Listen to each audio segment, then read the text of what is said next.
Say hi. Is that you saying hi? Look, get the leaf. Get the leaf. Here. Up. Get. Here. You You could do it. You could do it. You could do it. You could do it. He's totally capable. It's so funny. He is. So it's a lovely evening here, and the rain has come this weekend. The rain has come and swept and cleaned out Southern California here, and it's fresh and it's crisp, and it has just the reminder of cleanliness and like newness. So we're gonna tell you probably the most key ingredient we learned about our debt-free journey and how you can become debt-free as well. So make sure you watch all the way to the end of the video, okay? In the meantime, we're gonna check out Clayton. Oh, how cute! How cute. It's kind of funny if you go like this. You put it like, there he is. A lot of you guys have asked us, you know, how we did it, and you know, this is how we give our kid his fiber. Well, he's eating it? Oh, great, he's eating it. A lot of you guys asked us, you know, how'd you do it? What'd you do? You know, a lot of you guys are on the same journey to become debt-free, and you want to know the keys, and you know, you want to know, you just want to know that the other people have been through it too. You know, you want to know that folks, you know, who are on this journey, you know, have the same kind of situations as you do, and this is the truth. Like, we had a lot of different situations while we were trying to become debt-free, that it was hard and it was difficult and it was frustrated, and a lot of people, you know, said, yo, you guys are crazy and stupid, why are you guys doing that, and blah blah blah, right? Did you say that? A lot of people were like, debt-free journey? Yeah.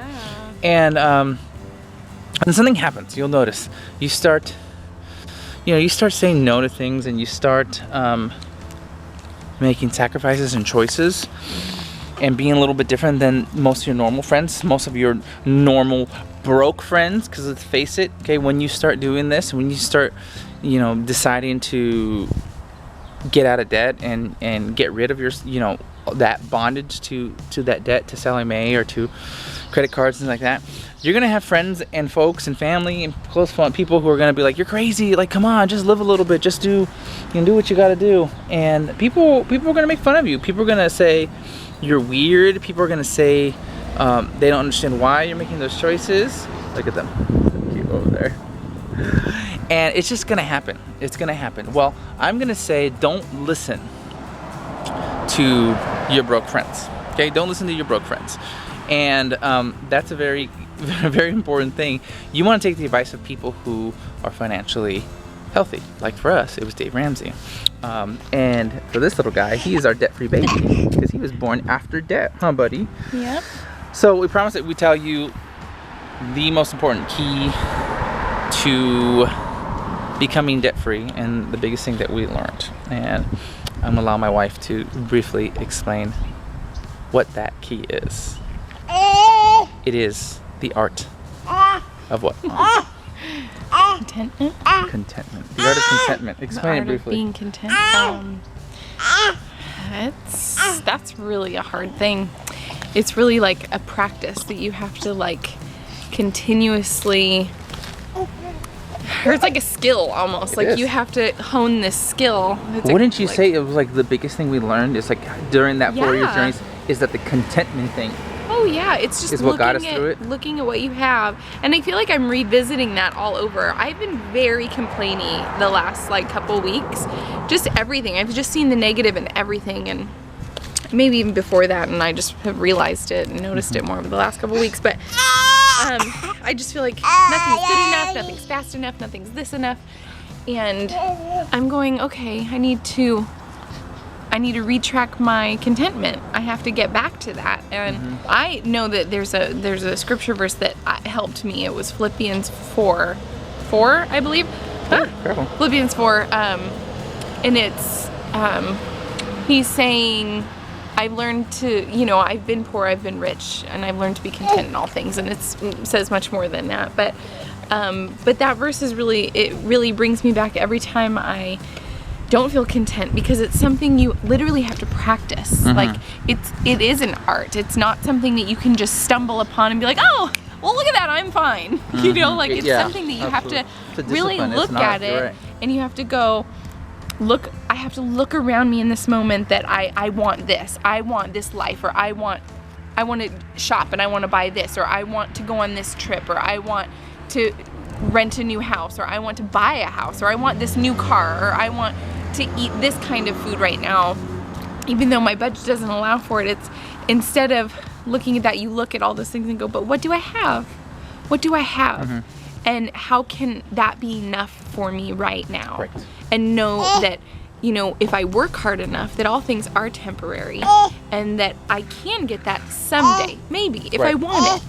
But that even then, hopefully, I won't even want it then, because I'll be so content in what I have that I won't need it, you know? Yeah. So it's a practice. It's practice. something you have to do over and over and over again, and it's like a muscle. The more you practice, the stronger it gets. Agreed. Yes. The easier it is to go, oh, I don't need it. That's I don't need true. it. I'm good. I look at all that I have, you know? So it gets easier and easier and easier the more you practice contentment. But it is hard. It's very hard when you first start out. It is.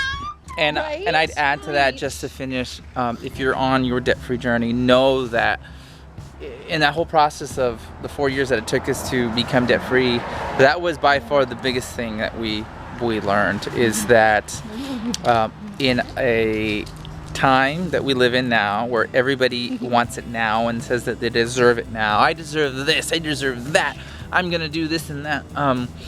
You know, we personally, in our opinions, we don't deserve anything.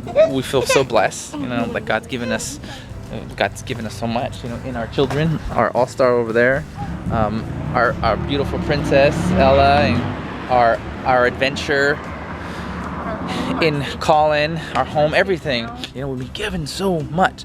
So, you guys, if you're in that place where you're hopeless, just know that if you can buckle down and be gazelle intense about things and realize that it's a process, and in the process, if you can understand being content, you're going to get through it, and you're going to actually get through it and not only have appreciation for the journey that you were on, but, you know, appreciation of where you came from. So I hope that helps you guys, because that is by far the biggest thing we've ever learned. So we're out. We love you guys. If you have any questions about your life and money, please put them in the comments, because look at her. She's going for it. Oh, nice. All right, guys, we're gonna go live life. We love you. Bye. We're gonna release ourselves from the embarrassment of not being gazelle intense for baby step 3. Will you forgive us? Please let us know in the comments. But all seriousness aside, or all joking aside, it's time to get a little serious here. Yeah, we're ready for it, and I think we've sat down and done some numbers, and we can get there pretty quickly, given that the work stays the way it is. So don't